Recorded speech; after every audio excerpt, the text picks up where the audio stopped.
Cresco. You guys, gals, know how I feel about Cresco. I love Cresco, if you forgot. Goes back a long ways with me. One of my idols, Tom Peckham, got into a very serious car wreck. I mean, I'm sure you all probably know that. And if you don't, you better pay more attention. I even had to call him when he was down. I mean, pretty seriously down. And sometimes even the greatest, sometimes they get down for one reason or another. And they always have to have something to bring them back up. And, you know, here is a guy that I probably shouldn't say, but he said, I don't know if I really want to pull through this. And the reason why is because he was in really bad shape. And, you know, I just thought about this area, and I thought about the museum, and I gave him a coaching lecture right there, even though he was ready to die. So, from this town, I had to remind him of a couple things. I had to remind him about the time I had to make him think about making the Olympic team and going on to represent the United States, or not wrestling the match after he lost the first match in the trials. And I had to get tough with him. He's a big guy. It doesn't matter how big they are. Sometimes you got to bring him down to your size and even make him smaller so you can make sure you can control the talk. I got on him then and I got on him now. And he's doing pretty good. He's doing pretty good. We all need help. That's why we have these banquets, and that's why we have these wrestlers get inducted into the Hall of Fame. That's why our state is known throughout the world for farming and wrestling. And I probably should have said it the other order, but a lot of them came from farms. So anyway, I'm here to introduce another one of these leaders in our state.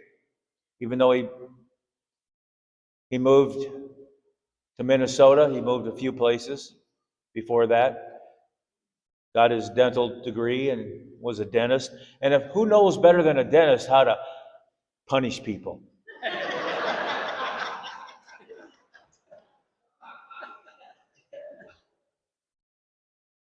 I didn't like to go to the dentist. Of course, I wasn't very smart at that age, and I didn't know what they were doing. And they pulled out this needle to try to make it better, but it didn't look like they were going to make it better when I saw that needle. So I refused to take that needle. And I had 8 cavities when I was a kid at that particular time. And yes, I hated dentists. But, you know, then when I learned that, you know, they're trying to help you, try to save you for the long run, and they actually have something that can numb you. Well, that needle kind of hurt too back in the day, but I don't even think they shoot needles in you. I don't even know what they do now, but the last few times they've done something, any kind of work, it's been pretty darn easy. And I don't know if he had to do both or not in his career, but I know he did punish a lot of people on the mat, because if you don't, they'll punish you. I don't think too many patients probably got out of the chair, start beating you up, but well, I would have liked to. I would have liked to. But Dan Glenn here came along just right when I came along at the University of Iowa. I was already there as an assistant, but I was moving up to head coach, and I had 4 years as an assistant. Of course, I'm a Cyclone too, you know that, and a Wall Hawk.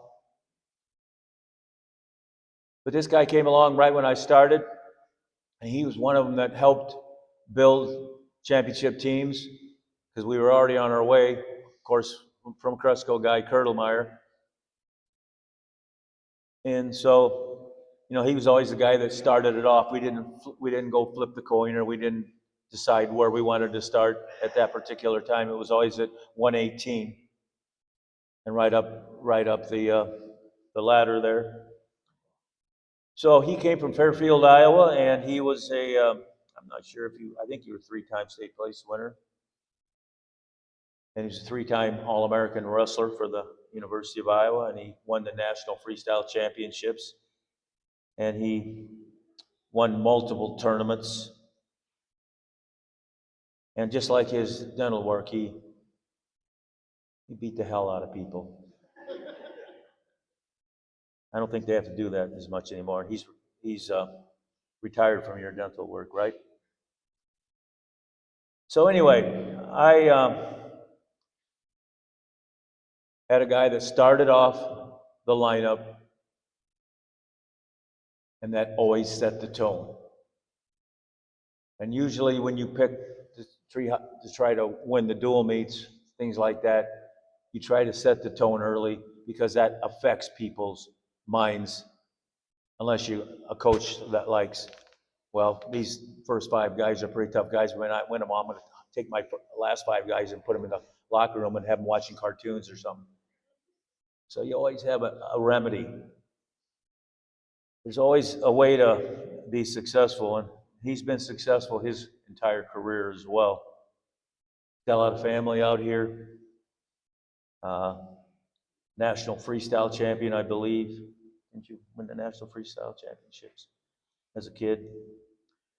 Multiple winnings, but he's had to suffer a few losses too.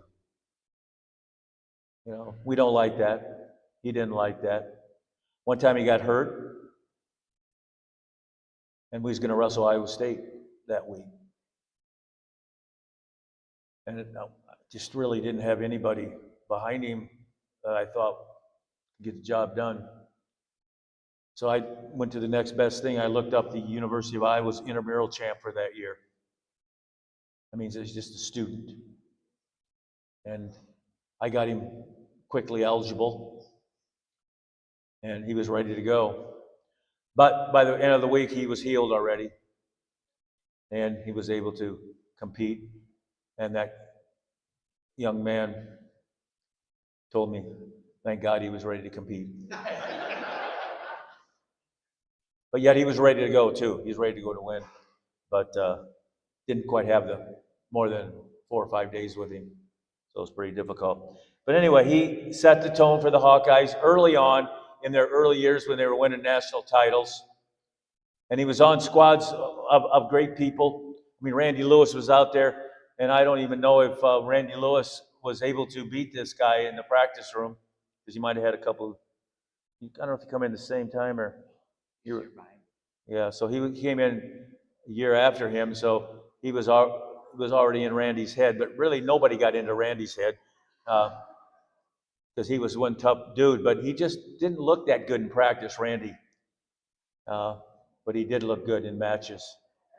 And then he kind of proved what he proved. He won Olympic gold medals for us. So sometimes you got to overlook practices as coaches and overlook who's working for you and find the right people and the right atmosphere. And this guy came on at a right time and really didn't come out of nowhere. He did well. But he really did well. I think he won maybe 3 Big Ten titles. Yeah, he did. He won 3 Big Ten titles. I don't even know if you could wrestle 4 years at that time. Could you? Okay, well, don't tell me you got third. I don't want to hear that. When I just said you had 3 first. Just kidding. Just kidding. There's just a little coaching to me because he might go back to dental work and I'm not going to be his patient. But anyway, I think that Cresco should be honored to have these people here tonight, John McGovern, Matt McDonough, Dan Glenn, Phil Henning, and Mike Finn, because I know each and every one of them. And I really have enjoyed knowing all of them. And I'm really proud that they've been able to be in this Hall of Fame. And I'm proud of Cresco, Iowa, even though some of you probably aren't from Cresco.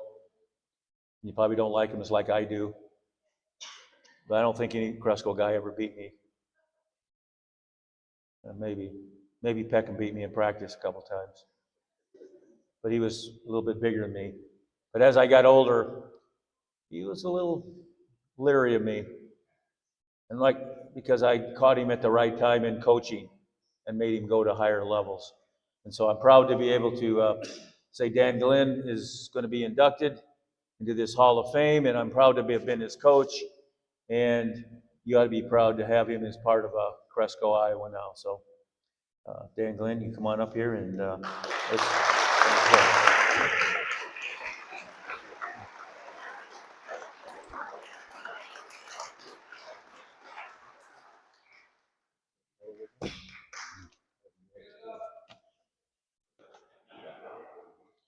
okay, get that up there.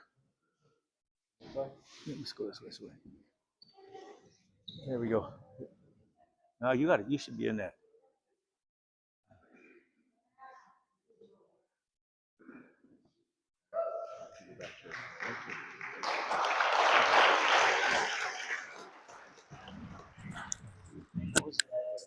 Thank you for that introduction, Coach.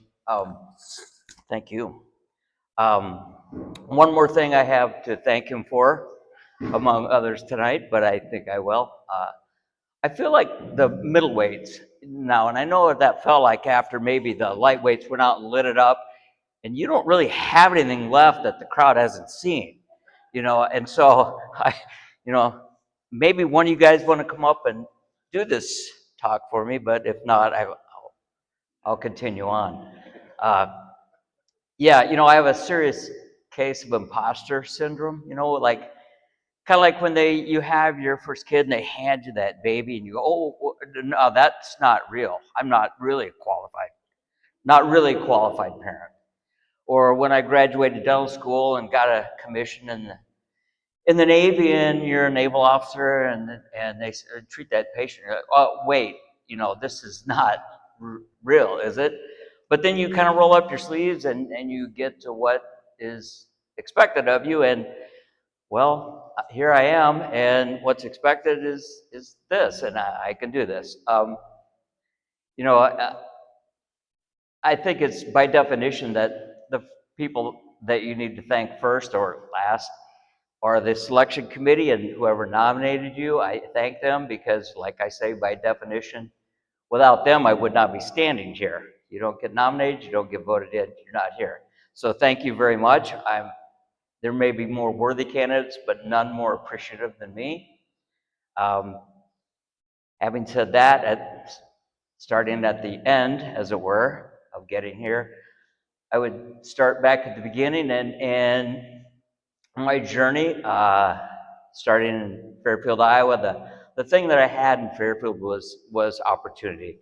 My coaches were Tom White and Roger McCone, and they gave me opportunity. They taught me how to respect and love the sport. They taught me how to comport myself in a wrestling match. I learned all of that there. And when I say opportunity, Fairfield gave me opportunity, and what I'm going to tell you is real. You wouldn't hear about it nowadays, but it was more than just the coaches in that high school. And long story short, we couldn't always work out in hours that were conveniently open to the high school, but that didn't mean you couldn't get in.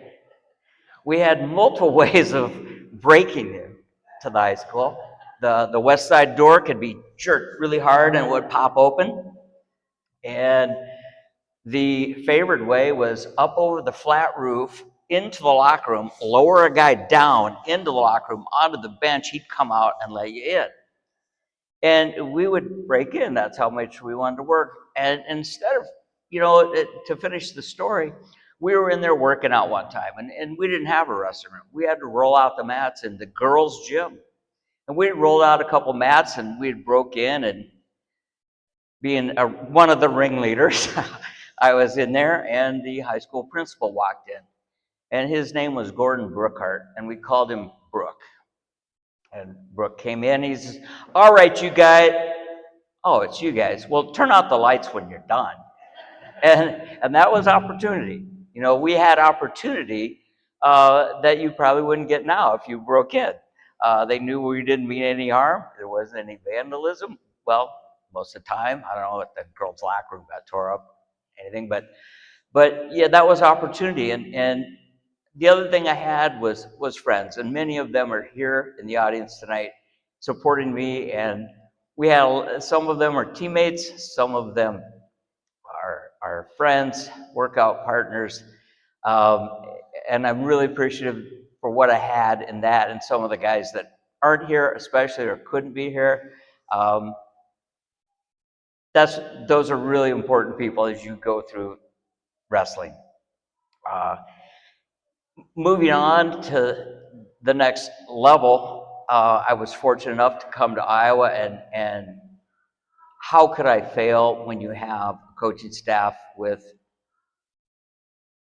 Hall of Fame Olympian Chuck Yagla, the late great Hall of Fame member Jay Robinson, and Hall of Fame Olympic champion, the incomparable Dan Gable as your coaches? Has there ever been a staff put together like that anywhere in wrestling? I don't think so. I had no choice but to get better. Getting better there was a matter of really survival. You did or you didn't survive. It was not going to be any other way. I do better at compartmentalizing things than maybe running a linear timeline. And I would say that, Matt stealing my thunder about his opponents, I couldn't agree more that your opponents make this sport. Without them, no sport exists. This isn't golf. It takes two to tangle in this sport, and only two. If you got another guy around your size or even close to your size, you can work out, you can get better. To have competition, you need another guy. The other group I would like to thank are the underappreciated and certainly maligned at times officials. I think that without them, there is no sport either. They bring order out of the chaos, which can be a wrestling match. And you really, if you're a competitor, you don't understand the chaos of wrestling nearly as much as when you become a coach. There's so much going on. You're trying to juggle a lot of things. You're trying to keep people thinking straight. You're trying to get your athlete, do the right things. As a competitor, the officials, I felt, always gave me more than a fair shake. It was, I might have got a few bad calls. I probably didn't like them at the time, but I probably got a few calls to go my way. So I would like to thank all of you who have ever officiated a match, and thank you from the bottom of my heart, because again, you bring order out of the chaos, you make the sport. And also for my opponents, I know what it takes to step out on a wrestling mat, and anybody who's got the courage to do that, you have my respect. As far as another group, it's the media and the fans. Matt touched on media. The media always gave me a fair shake, actually a way better than fair shake. And the reason was I was 18-pounder. Back in those days, newspapers had deadlines. They had to get a photo, and it wasn't going to be the heavyweight because that wasn't going to meet the deadline. I got my picture in the register more than anybody. So thanks to the media and the way it was, there was no internet, there was no wire service like that. So I felt the media gave me more than a fair shake. Anything written about me, I thought was probably more than generous. The fans also are a group, and I'm going to tell you a story about, if he wasn't the Iowa #1 fan, he was the Iowa #2 fan, but certainly my #1 fan. My younger brother, Bill, being 10 and a half years younger, he saw some of my high school career, but he was pretty young by the time I was done. But by the time college had rolled around, he had become a wrestling aficionado. And he would come up to the meets from Fairfield, which is only an hour from Iowa City, with my parents. He'd kind of check in with them, but then he'd come bounding down out of the stands. And he was more or less team mascot. Now, he didn't really, I'd say hi to him, but I was getting ready to wrestle that first match. The pep band would be playing, and he was all smiles. But he'd come down, and he'd got to bypass me, and there'd be this old guy sitting on the bench, because Bill liked to watch the matches from the bench. That's where the action was, and that's where it was more fun. And this old guy would say, "Billy, how you doing?" And Bill would say, "Hi, Roy." And this old gentleman, Roy, who of course was Roy Carver, the richest man in Iowa and the biggest fan of Iowa sports, would then hold up a $20 bill. And he would say, "Get Billy and I some Cokes and popcorn." And his minion standing behind him would grab it, stone-faced, and walk off. And so Bill was my biggest fan. He was on first name basis, somebody I called Mr. Carver. And that's where he came to watch wrestling with Roy Carver. So that put him in rarefied air. I don't know if anybody else had the kind of access he did. Did he ever give it? No, never? Okay. But they were buddies, and he couldn't wait to see Bill. Bill couldn't wait to see him. Fans were important, and he followed my whole career, as well as having his own great coaching career, coaching New Hampton to a state championship. And being 10 years younger, we didn't get to compete and roll around together, but he was there for all of my matches, and I thank you for that. That was fantastic. The other group of guys are the ones that make it fun, and that is your teammates and your workout partners. Sometimes they're the same guy, like the aforementioned Randy Lewis. When you're training with an Olympic champion, who is also on your teammate, on the team, and you can count on him for a win above you. You don't want to lose your first match. He's going to win his. You don't want to be that guy. So that alone provides motivation to win that match, that first match out. People thought I was trying to do it to start the team. I was trying to do it so I wasn't the only guy that lost that night. We had a team that good. But those are the guys that make it fun for you. Those are the guys who end up at a radio station after being out all night and broadcasting the weather, which happened. Guys like Lenny Zaleski, who after everyone's left Jay Robinson's farm, Lenny says to you, he's got those wild Mustangs. I think we can ride one. Well, we meant that Lenny would feed the horse while I jumped on, and Lenny watched me ride the wild Mustang. Well, we did it, but it didn't turn out maybe as good as it could have, but nobody got hurt too bad, especially me. Lenny distracted it. I rode the Mustang down until the stallion, who was enraged by then because I was one of the little mares, tracked me down, and Lenny said I did the double take and just jumped, not knowing where I would go. But those kind of guys really made it fun. Playing poker with Randy to all hours in the night, along with Bruce Kinseth and Steve Kurtelmeyer. Those guys made it fun. The coach's job was not to make things fun for you. People would ask me, what's it like to wrestle for Gable? Does he make you work? And I said, well, maybe. I said, but what's special is he makes you want to work. Everybody in that room wanted to work. And we all rolled up our sleeves. We had the opportunity presented to us, and it was just ours to take. And we had great training partners, and it turned out for the best that way. But I'm really appreciative for my teammates. There's nobody more special. The referees don't make it fun. Your opponents don't make it fun. That's not their job, but your teammates certainly do. And I've been blessed with great teammates all throughout my career, as long ago as it was. The other aspect of my career was after I had gone to dental school, I was approached by a dentist named Mike Canellis, who was affiliated and loved wrestling and was affiliated with Regina High School. And he said, "Have you thought about coaching since you're in dental school and not competing right now?" And I said, "No, not really." And he said, "Well, think about it." So I did, and they let me coach the junior high. And the next year they brought me up and I coached the high school. And I graduated dental school, and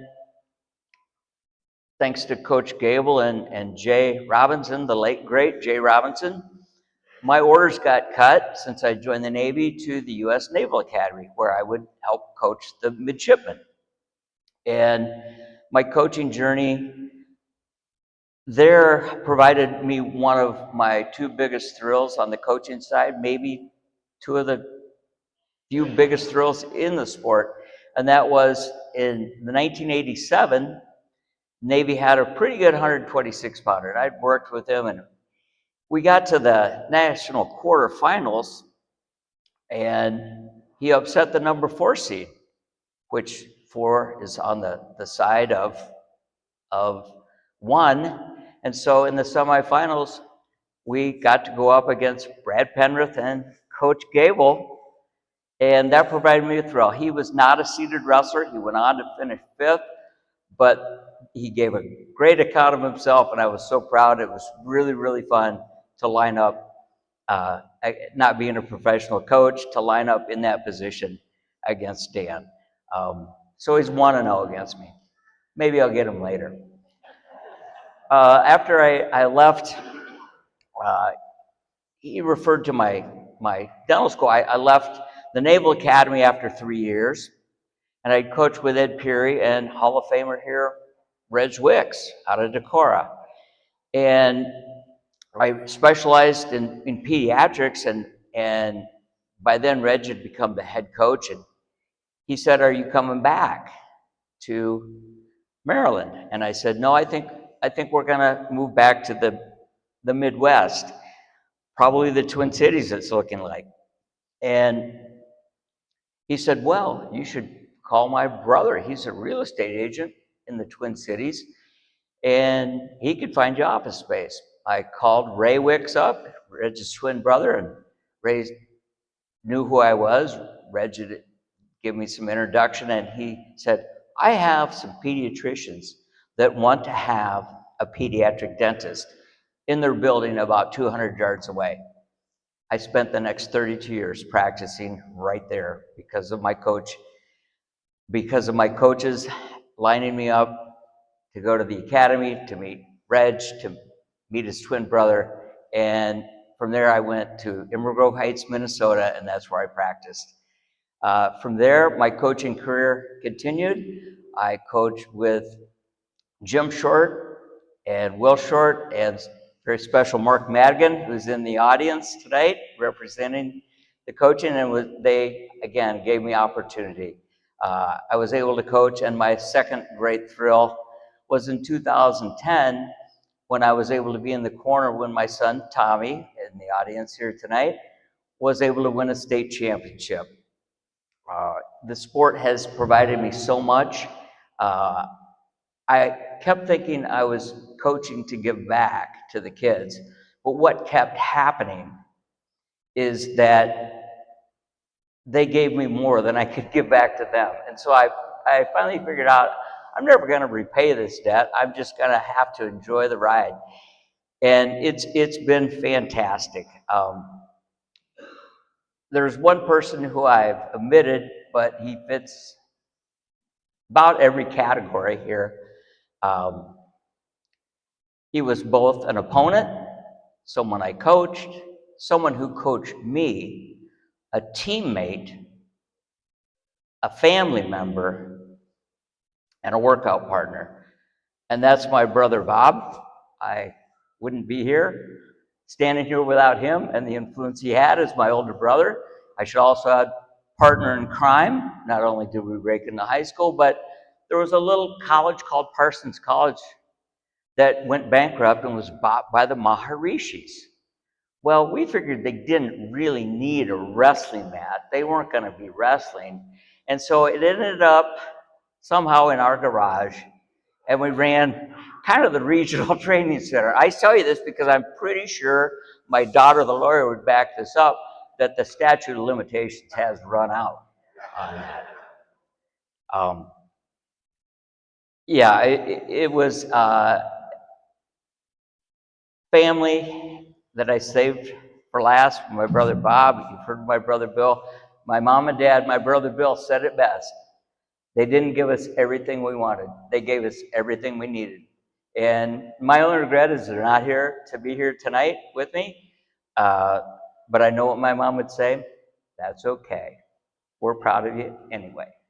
So, last I'd say there's a lot of metaphors about wrestling, about the discipline that teaches you, the hard work, putting yourself out there. But the older I've gotten, the more I realize that a wrestling match itself is a metaphor for our lives. And that is that it can end at any time, unexpectedly. Most of the time, you get the standard length, and every now and then somebody gets to go overtime or double overtime. And it's what you do along the way, the people you meet, the friends you make, and the fun you have that really count as much or probably more than the outcomes that you get. And I've been blessed in all those along the way. No one could ask for more. And I thank you all for being here. I appreciate it very much.